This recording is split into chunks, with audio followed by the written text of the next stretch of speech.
Čau, nazdar, zdraví tě Máchal, pořad Real Skills Radio Hip Hop Stage. Vysíláme každý první a třetí pondělí v měsíci s Moment Taktikem od 7 večer, takže to laď brácho. No a v návaznosti na Real Skills jsem se rozhodl udělat videokanál, který se jmenuje Real Lama.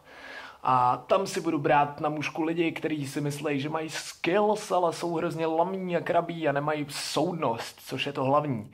No a prvním, kdo se dostává do Real Lama, je slečna Zuzana Plačková. Yes, make some noise. Zuzka Plačková je slovenská kočka, která se věnuje fotomodelingu, spoustu dalším věcem. No a proč se dostala do Real Lama? Je to hrozně simple. Ona se tam dostala kvůli tomu, že se rozhodla nastartovat svou kariéru jako DJka, což by samou o sobě bylo v pohodě, super, že se o DJing ještě pořád někdo zajímá.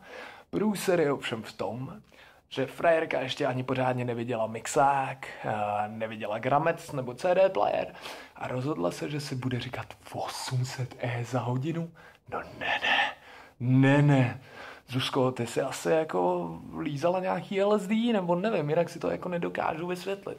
Protože 800 Eček, milá princeznu, si říkají lidi, kteří na scéně něco znamenají, třeba JFB nebo Fong Fong, který mají skills, vyhrávají světové soutěže, jedou léta, umějí udělat show. Ty nejedeš léta, neumíš udělat show, nemáš skills, jediný, co máš, je možná tak jako konexe a seš nějakým mediálním jako způsobem známá a na tom budovat kariéru, to je prostě špatně. Ti jako teče ještě takhle, co se týče DJingu, to mlíčko po bradě, jako 800 si dej takhle pár facek, polej se tou studenou vodou a prober se.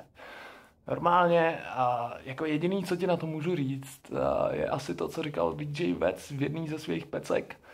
Máš pěkné oči a na toto sa vyser a hlavně daj ruky preč a teda sleduj. Toto je Scratch.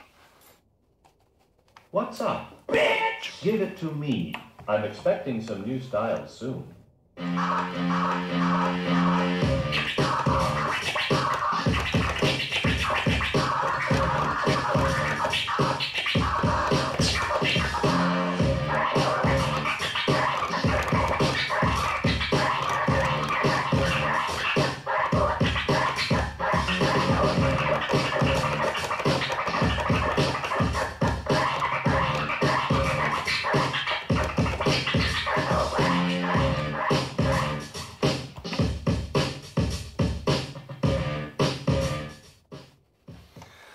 Takže, milá Zuzanko, měj se krásně a když mi pošleš nějakou adresu, tak ti pošlu plišovou lamičku, takhle ještě se srdíčkem s tvým jménem.